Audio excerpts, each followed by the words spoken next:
चाहता हूँ कि सारी रद्द हो तो यार 15 से सारी रद्द हो तो हम भी वीडियो जो है त्याग पत्र दे देंगे। जिसमें हमारा चयन हो रखा है ना दूसरा, वो भी रद्द हो, सारी रद्द हो, 7 साल की भर्तियां। तब हम घुट पूरा उत्तराखंड बेरोजगार कर दो। एलटी की जांच क्यों नहीं हो रही है? करवा। मैं 12 किलोमीटर पैदल जाता था, भूखा प्यासा, ठीक है, तब जाके मैंने जो अपना 12th पास किया है।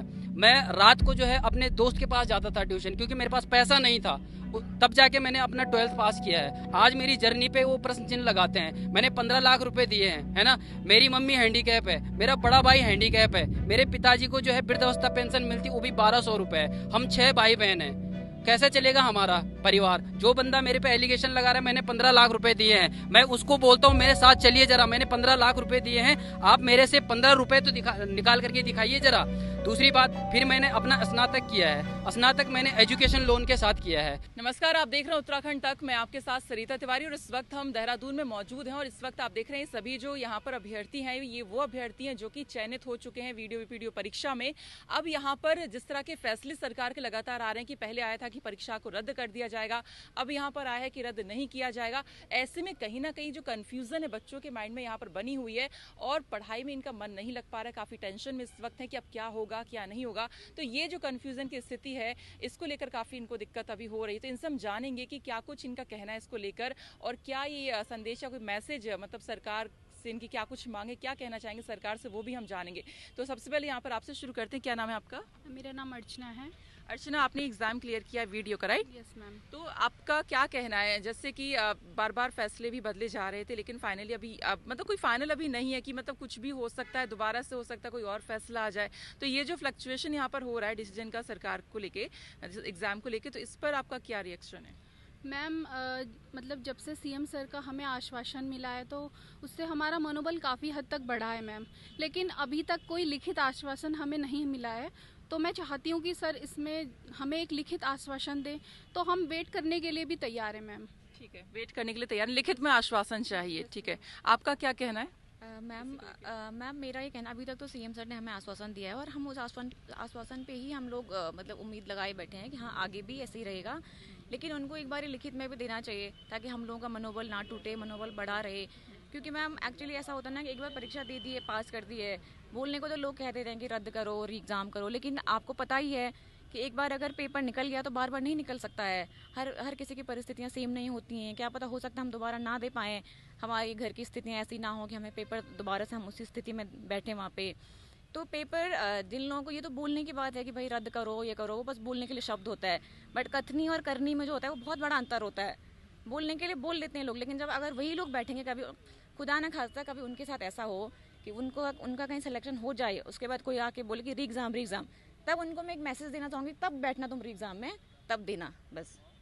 ठीक है, आपका नाम क्या है? राधिका। राधिका, अगर सरकार कहती है कि री एग्ज़ाम होगा, मान लीजिए, तो क्या आपकी फैमिली मतलब कंसिडर करेगी कि आप दोबारा से एग्जाम में बैठें या इतना टाइम फिर से दें? नहीं मैम, मेरी शादी हो चुकी है, मुझे और चीज़ मतलब मेरे ऊपर बहुत सारी जिम्मेदारी हैं, मैं दोबारा री एग्ज़ाम नहीं दे सकती हूँ। मैं वैसी परिस्थितियाँ इकट्ठी नहीं कर सकती हूँ, मेरे रिसोर्सेज भी नहीं हैं उतने, बहुत मिडिल क्लास फैमिली से आती हूँ, मैं इतना ज़्यादा रिसोर्सेज नहीं अवेलेबल कर सकती हूँ। अब मेरी कंडीशन फाइनेंशियली भी बहुत वीक हो चुकी है, क्योंकि मैंने अपना टाइम बहुत पहले दे चुकी हूँ मैं अपनी पढ़ाई में, और मैंने बहुत मुश्किल से वीडियो की परीक्षा पास की है, और अब मैं इस स्थिति में नहीं हूँ कि मैं दोबारा री एग्ज़ाम दे सकूँ। अगर ये जैसे हम कह रहे हैं कि अगर री एग्ज़ाम अगर मान लीजिए होता है, तो आपने कहा कि फाइनेंशियली काफ़ी दिक्कत यहाँ पर होगी, लाइफ आगे बढ़ चुकी होगी, आपने एक ड्रीम देखा होगा कि ये परीक्षा पास होगी, आप सरकारी नौकरी करेंगे, फैमिली को प्राउड कराएंगे, उस ड्रीम का क्या होगा?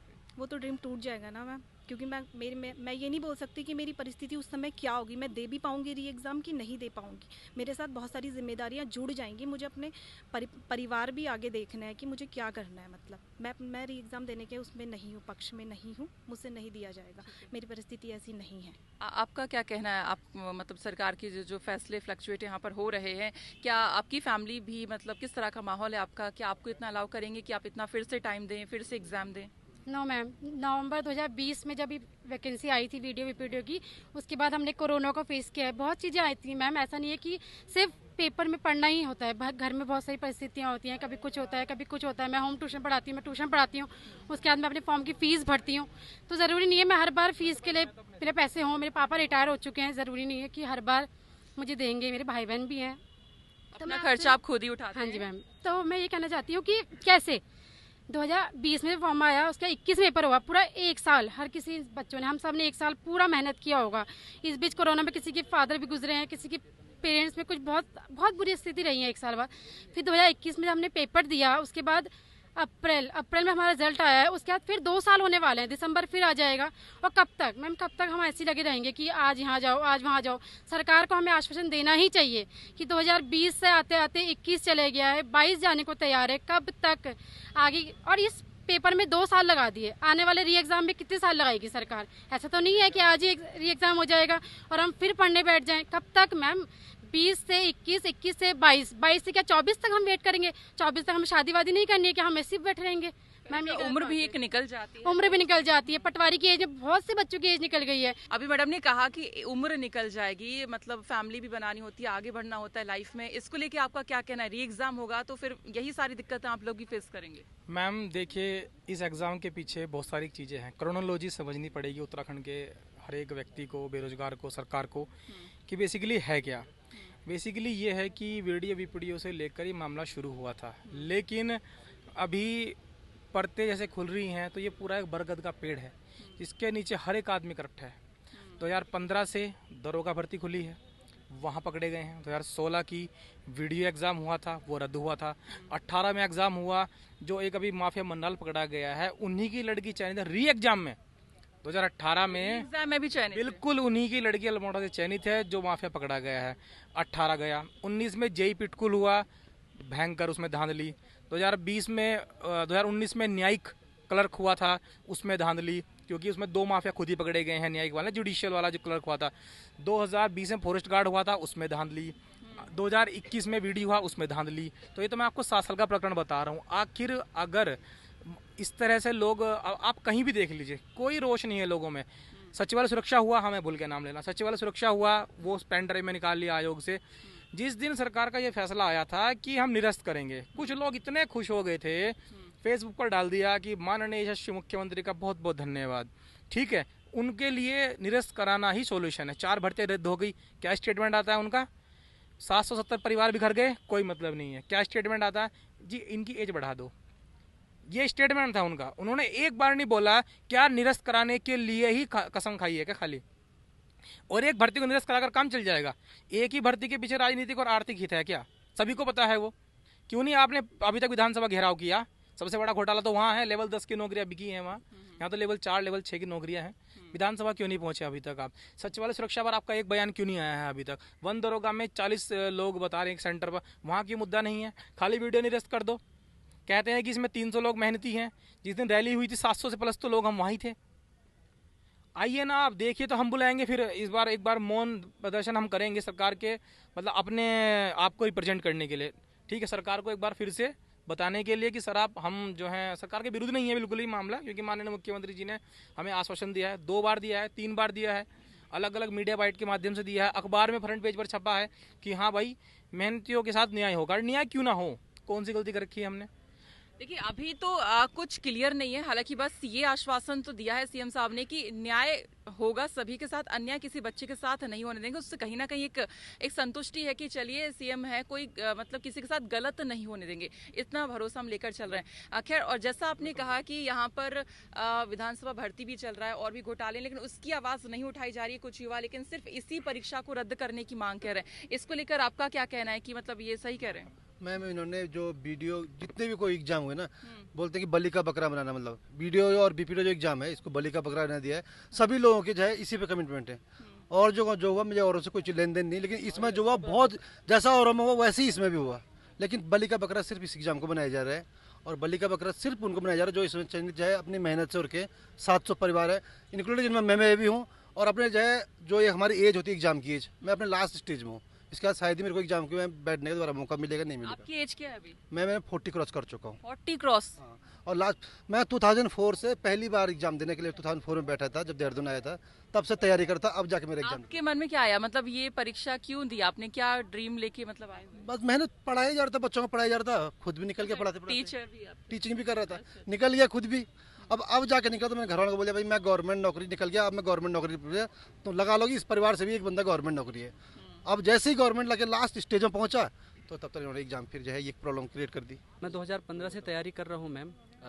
मैंने आज इस दिन के लिए तैयारी नहीं की थी कि मैं दोबारा एग्ज़ाम दूँ। मेरा चयन हो गया है, मेरे को इसी में ही नियुक्ति चाहिए। पहले भी हम लोग बोल चुके हैं भाई जांच का कोई भी स्तर आप रखो, हमें उससे कोई इशू नहीं है। आप करवाओ जांच, हम तैयार हैं, हम खुद गए हैं एसटीएफ में, आप करवाओ, हमें कोई इशू नहीं है।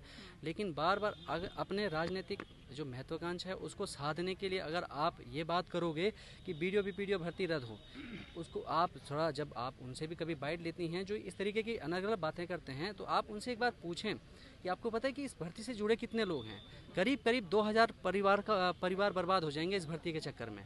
वो इस बात को समझ नहीं जाते, क्यों? उनके दिमाग में ऐसा क्या कीड़ा है कि वो सिर्फ इसी भर्ती के पीछे पड़े हुए हैं। मैम जैसा कि इससे पहले हमने बताया कि कनिष्ठ सहायक का पेपर हुआ था इससे 1 महीने पहले, उसमें मेरा भी चयन हुआ और यहाँ पर मोस्टली इतने बच्चे हैं, उनमें से आधे से ज़्यादा बच्चों का सबका उसमें भी चयन है। तो अगर हमने 15 लाख दिए हैं तो हमने 2-2, 3-3 जगह तो 15-15 लाख दिए नहीं होंगे। 468 की लिस्ट हमने बनाई है मैम, कि जिसमें 468 लगभग ऐसे बच्चे हैं जिनका कनिष्ठ सहायक में भी पेपर, जिनका कनिष्ठ सहायक में भी हुआ है सिलेक्शन। और 418 बच्चे, 468 बच्चे लगभग हमने बना रखी है। लगभग 650 बच्चे हमारे पास ऐसे हैं कि जिनमें से करीब जिनका एग्जाम कहीं और भी निकला हुआ है। तो मतलब आप लोग का ये कहना है कि बच्चे मतलब जिसको मतलब 15-15 लाख कितनी जगह, मतलब कितनी परीक्षाओं में पैसे देंगे? एक्चुअली मैम इतने तो अमीर नहीं होंगे जी। हमने सडनली एक ग्रुप तैयार किया था, करीब उसमें 150 के आसपास ऐसे बच्चे हैं जो ऑलरेडी जॉब करते हैं। 150 के आसपास ऐसे बच्चे हैं जो ऑलरेडी जॉब करते हैं। तो मैम इसका मतलब कि वो लोग 15 लाख पहले कहीं और दिया होगा उन लोगों ने, अब 15 लाख यहाँ दिए होंगे। और उनके भी कई बच्चे ऐसे हैं उनका कनिष्ठ सहायक में भी है सिलेक्शन, तो मतलब 15 लाख उन्होंने वहाँ भी दिए हैं। तो मतलब कि 60 लाख तो एक साथ 3-3 जगह तो नौकरी करनी। जी मैम, वो एक्चुअली जी 4-5 जगह उनका सिलेक्शन हुआ है। तो आप ये बताएं कि किस तरीके की मानसिकता ये लोग रख रहे हैं। हाँ, सेग्रीगेशन का रूल है तो सेग्रीगेट करें। और उस ऐसा तो नहीं था कि पेपर वायरली बटा हुआ था, और बटा था तो कहाँ है, अभी तक भी किसी के हाथ में है नहीं। पेपर एक सिस्टमेटिक ऑर्गेनाइज्ड गिरोह ने लीक किया। अब आपको भी पता है कि जो कंपनी थी उसी का ही जो मेन जो मालिक था वही इसमें इन्वॉल्व है। तो जब फाउंडेशन ही ख़राब निकली तो हम क्या करें उसमें, वो हमारी तो रिस्पॉन्सिबिलिटी नहीं है। तो इसका मतलब वो तो 2015 से एक्टिव है, तो क्या 2015 के बाद से जितने एग्जाम हुए सबको रद्द करवा दो, कोई इशू नहीं। हम वीडियो भी कुर्बानी देने के लिए तैयार हैं। अच्छा, आप लोग को मतलब ऐसा क्यों है कि जैसे कुछ युवा चाह रहे हैं कि सिर्फ यही परीक्षा रद्द हो, तो आखिरकार वो लोग ऐसा क्यों चाह रहे हैं कि यही परीक्षा रद्द हो? कोई लॉजिक समझ में उनका आता है आप लोगों को? किसी को राजनीति, यही है राजनीति। आप देखेंगे तो ये आर्थिक हित और राजनीति यही तो है। आप देखो कि 2000 परिवारों को जो बर्बाद करने पे जो लोग तुले हुए हैं, तो उनका क्या हो सकता है। आप उनकी मानसिकता को आप भी समझ सकती हैं कि वो राजनीति है। अगर राजनीति नहीं होती तो वो करते नहीं ऐसी बात, वो समझते, वो बोलते यार कि इसमें गरीब लोग हैं, हमारे साथ कुछ ऐसी महिलाएं हैं, हमारे साथ कुछ ऐसे अभ्यर्थी हैं, हमारे भाई लोग ऐसे हैं। एक का तो पैर ही नहीं है पूरा मैम, अब वो 42 साल की एज में पहुँच चुके हैं, अब क्या करें वो बताओ। आप बताएं, कुछ ऐसी महिलाएं हैं जो अभी इस कंडीशन में है कि वो दोबारा तैयारी नहीं कर सकती हैं अभी। तो इसका क्या मतलब कि वो सिर्फ अपने राजनीतिक हितों के लिए ही सिर्फ बात कर रहे हैं। तो उनको ये भी चीज़ समझनी चाहिए कि भाई देखो, जब सेग्रीगेट चीज़ें हो सकती हैं, वेटिंग आ सकती है, बच्चों जो आपको चाहिए थी वो सारी चीज़ें हो सकती हैं, तो निरस्त करना सॉल्यूशन नहीं है। आप सिर्फ वही बात करो जो जेन्युइन है, जिससे सबके साथ न्याय हो। अगर मान लेते हैं 1% चांस, वैसे तो होने नहीं देंगे मैम, हम भी अपनी जी जान लगा देंगे भर्ती के लिए। अगर मान लेते 1.1% चांस भर्ती रद्द होती है, अन्याय किसके साथ हुआ? आप बताएं, अन्याय होगा किसके साथ? अन्याय तो सिर्फ हम लोगों के साथ होगा। हमने क्या अपराध किया है? आप इनको ये बात समझ में नहीं आती। दूसरा यहाँ पर जिस दिन सीएम का ट्वीट हम देख रहे थे कि जो परीक्षा में गड़बड़ियां हुई उन सबको रद्द कर दिया जाएगा, उस रात क्या आप लोग सो पाए थे ठीक से? मैम सोना तो छोड़ दीजिए, बस क्या हाल था बच्चों का। यहाँ ऑडियो वीडियो लीक हो गई थी कि हम जो है आत्मदाह कर रहे हैं, आपने शायद देखी भी होगी, वो वायरल हुई थी ना। तो इस तरह की मानसिकता है। लेकिन फिर मुख्यमंत्री साहब ने भी, और मुख्यमंत्री साहब के स्टेटमेंट को गलत करके दिखाया गया था। उन्होंने कहा था कि आप ढंग से पढ़ेंगे कि जिनमें गड़बड़ी के साक्ष्य मिले हैं ना, उनको निरस्त किया जा सकता है। उसमें जा सकता है लिखा था, किया जाएगा कि ऐसा नहीं लिखा था, ठीक है। और चूंकि ये बात सबकी समझ में आ रही है कि ये जो प्रकरण चल रहा है अभी, वैसे तो मेरे सुनने में आया था कि 2006 से जो है, मतलब यूपीटीआर बनने से, यूपीटीआर तो खैर लास्ट में बना, लेकिन जब से और भी एग्जाम हो रहे हैं तो ये प्रकरण बहुत लंबा चल रहा है। अगर भर्ती रद्द होनी है तो 2015 में दरोगा का प्रकरण अभी पकड़ा जा रहा है। 35 दरोगा के नाम आए हैं। अब ये क्या कह रहे हैं कि उन लोगों को छांट लो। अरे हम भी तो यही कह रहे हैं भाई, हम कौन सा अलग कह रहे हैं, हमारे यहाँ भी छांट लो। जब 7 साल पहले आप छांट सकते हो तो 8 महीने पहले आप क्यों नहीं छांट सकते? वहां तो आप कह रहे हैं कि जो फर्जी है उनको पकड़ के लाओ, उनको नौकरी से हटाओ।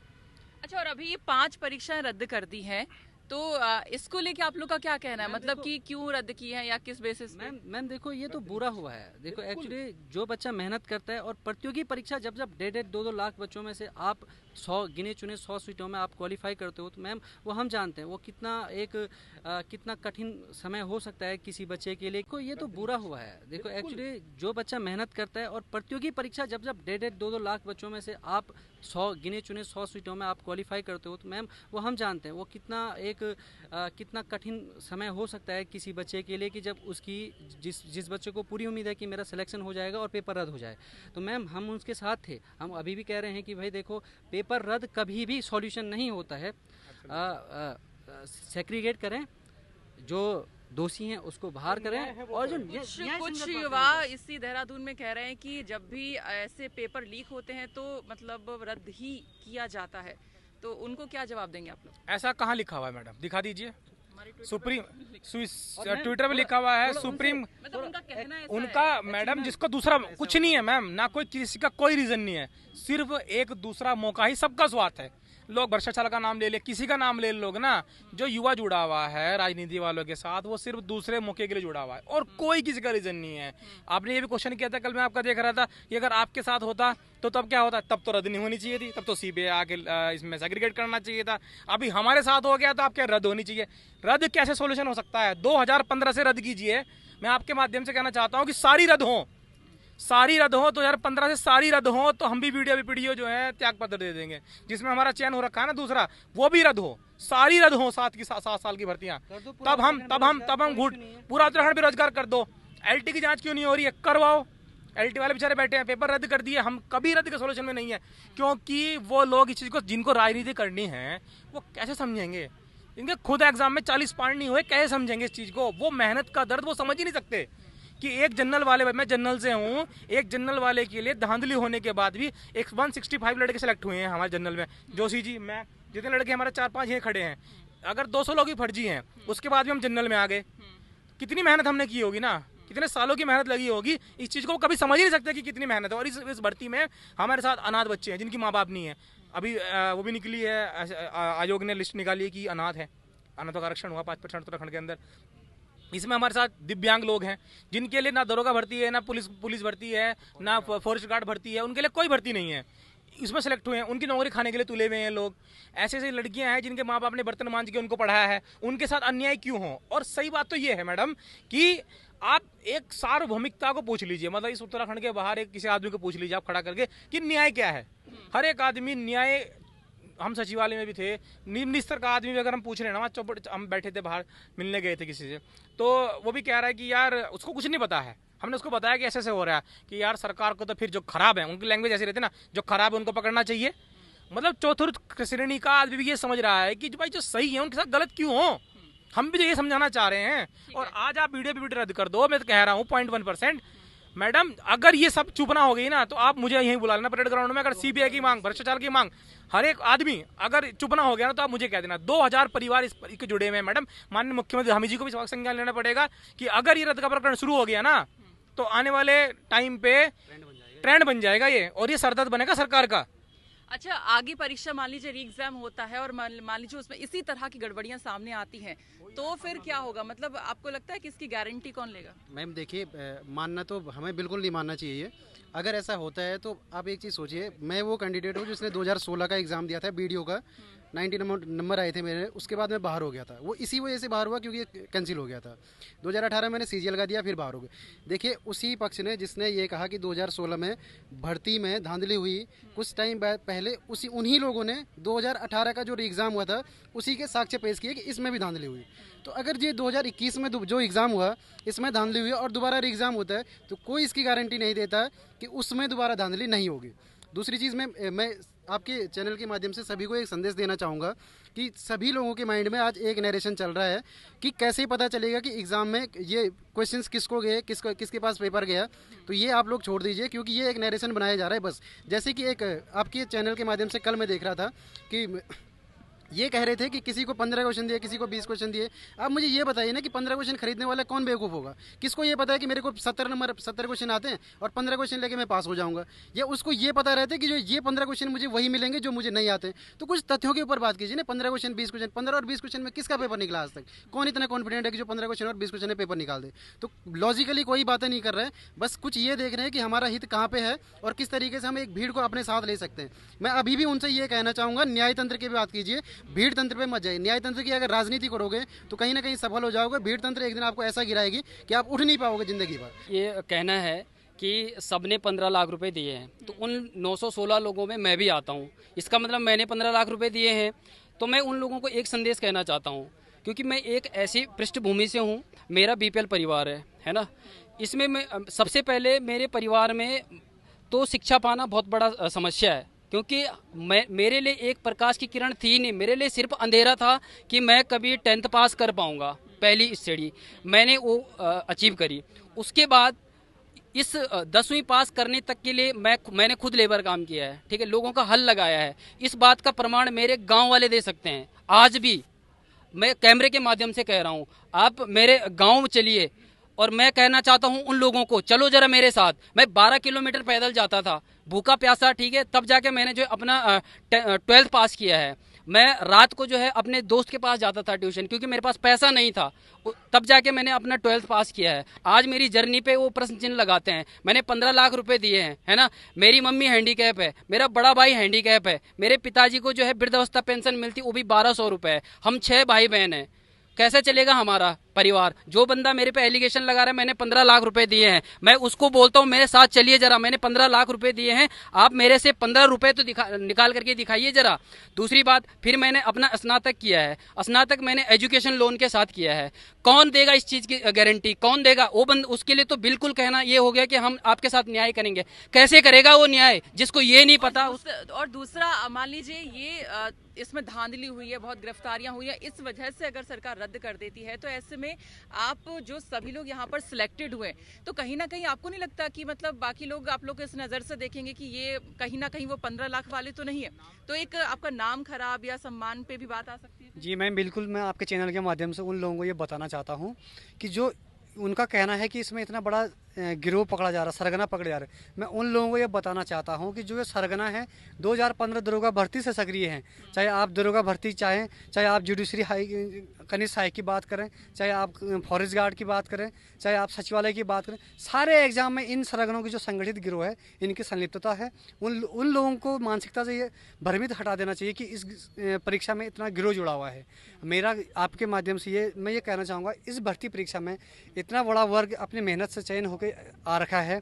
इसमें विभिन्न समस्याओं से कोई न किसी कारण जूझ रहा है, कोई आर्थिकी से जूझ रहा है, किसी की एज चली गई है, कोई महिलाएं अपनी सामाजिक दायित्वों से परेशान है, कोई किसी के कारणों से परेशान है। सब लोग पर्वतीय जिलों से आकर के यहाँ कमरे लेकर रह रहे हैं। मैं खुद 2015 से यहाँ तैयारी कर रहा हूँ। मैं 2015 से 2022 मतलब 7 साल। 2015 में मेरा बीएड हुआ और 17 में मेरा पीजी हो गया था, पीजी हुआ। तो मैं 5 साल से यहाँ ग्रुप सी की तैयारी कर रहा हूँ लगातार। क्या अगर जब हम यहाँ पर भर्ती परीक्षा निकालते हैं तो कुछ लोग ये कह रहे हैं कि इस भर्ती परीक्षा में जो नॉन सिलेक्टेड कैंडिडेट हैं उनको चुना जाना असंभव है। जब एसटीएफ सिलेक्टेड कैंडिडेटों को चुन सकती है तो नॉन सिलेक्टेड को भी चुन सकते हैं मेरे हिसाब से, क्योंकि जब उन जो वेटिंग वाली जो लिस्ट में जो बच्चे आते हैं उनकी उस दिन की 4-5 तारीख की लोकेशन देखी जा सकती है, उनके बैंक अकाउंट देखे जा सकते हैं, उनके कॉल डिटेलिंग देखी जा सकती है। सारे प्रकार की एजेंसियाँ हैं। यहाँ तक कि आपका पॉलीग्राफ जो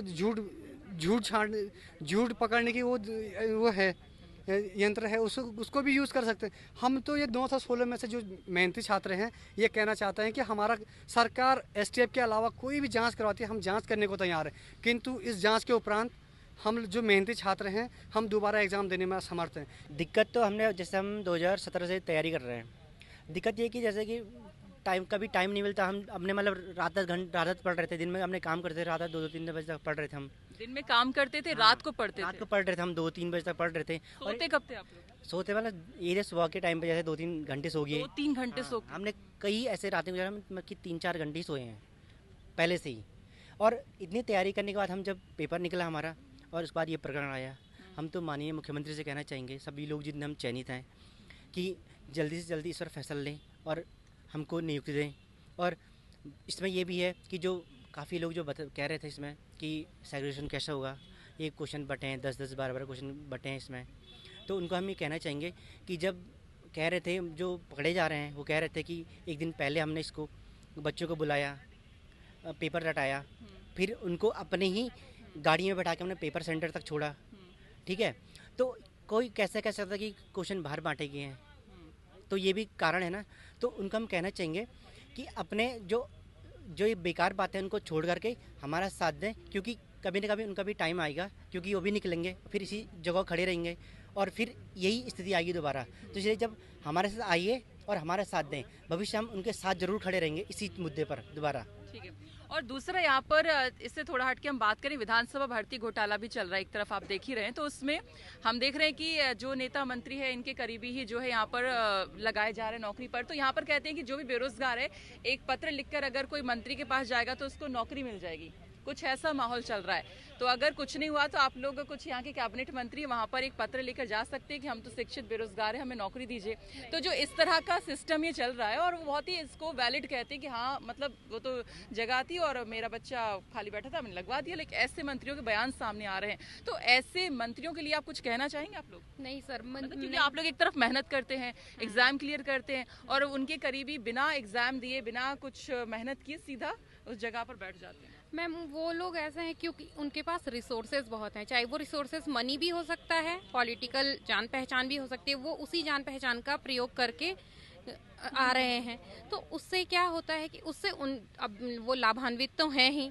आजकल नेपोटिज्म इतना चल रहा है, तो ये भी ऐसा just a step of nepotism ना, इससे ज़्यादा बढ़कर कुछ नहीं है। हम नेपोटिज्म में हम हैं नहीं उस लायक, हम पढ़ ही सकते हैं, हम अपने पढ़ने को ही स्ट्रॉन्ग बेस बना सकते हैं ना। तो हम चाहते हैं कि यार जो हमने किया है एटलीस्ट हमको हमारे किए का तो प्रॉफिट दो।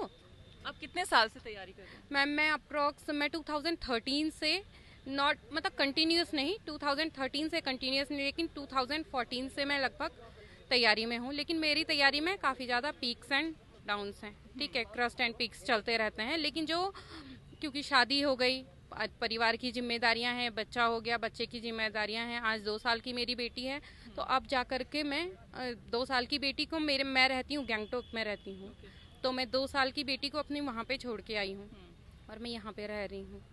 तो इस चीज़ के लिए तो बहुत ज़्यादा डेडिकेशन चाहिए, क्योंकि मेहनत करने का कोई सॉल्यूशन नहीं है। और उसमें कई सारे ऐसे हैं, हमको दिन में भी पढ़ना पड़ेगा, रात को भी पढ़ना पड़ेगा, जिसको जैसा टाइम सूटेबल होगा। अगर मुझे दिन में नहीं टाइम था, मैं बेटी के साथ बिजी थी, तो मैं रात को पढ़ती थी, मॉर्निंग में 6 बजे सोती थी और 9:30 बजे दोबारा उठ जाती थी। तो ऐसा ही शेड्यूल हर किसी का चलता है। लेकिन इन सब का आज की डेट में भी 70 से मैं 40 नंबर वाले भी मेहनती हैं, लेकिन वो क्योंकि अभी तक उनका मेंटल क्योंकि मानसिक तौर पर उतना ही परिपक्व हुए हैं। और जबकि आज 40 से 70 के बीच में या 75 के बीच में बहुत सारे बच्चे हैं, लेकिन 75 से आज अभी हमारा सिलेक्शन 70 पे हुआ है, तो हमें ये 70 नंबर लाने के लिए बहुत, इस स्विच के लिए लगभग 1 साल 2 साल लग जाता है 4-5 नंबर खींचने के लिए, क्योंकि जो नंबर से रुकता है वो 0.25 से ही रुकता है। लेकिन जो इस पीक को कवर करने में बहुत टाइम लग जाता है, 0.25 नंबर को 1.5, मैं 2015 में भी एक बार 1.75 नंबर से रुकी हूँ, 0.25 से रुकी हूँ। इतने बहुत ही मुश्किल से आप लोग पास हो पाते हैं। बहुत सारे बच्चे एक डिजिट है ये, हाँ। लेकिन वो जॉब जिसको जॉब मिलनी है नहीं मिलनी है उसके लिए तो वो करोड़ गुना नंबर है ना।